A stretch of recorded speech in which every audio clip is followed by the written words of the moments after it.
Da li znaš da Rusi imaju čokoladne bananice i mančmelu, ali bolje? I evo ga, osvano je posljednji dan pritiska na supermarkete da uvoze viralne sirke. Čujem da ima par osnovnih ukusa da se nabavi tu i tamo, ali sa Malavi treba da skupim sve. Sirok. Zefir. Mančmelu sa boljom čokoladom, a bez donje kore koja je najgori deo manča. Ceo život sam ga čekao. 15 od 10.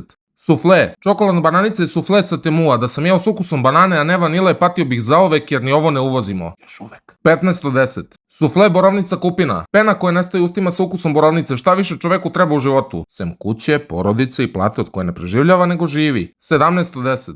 Kartoška višnja badem, hrskavo je, čokoladno je i zamisli ima ukus višnje. Lupi follow za još neverovatnih opisa. Svakako žalim što nož nisam olizao. 17 od 10.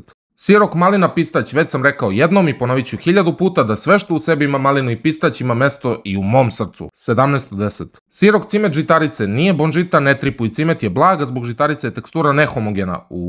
Teške reči. Ima gromuljica, pa zato 7 od 10. Sirok, sitan sir sa pijace obložen čokoladom, šećera nema u kremu ni u naznakama. Dao bih neprijatelju ovo da jede, ali bez čokolade. 0 od 10.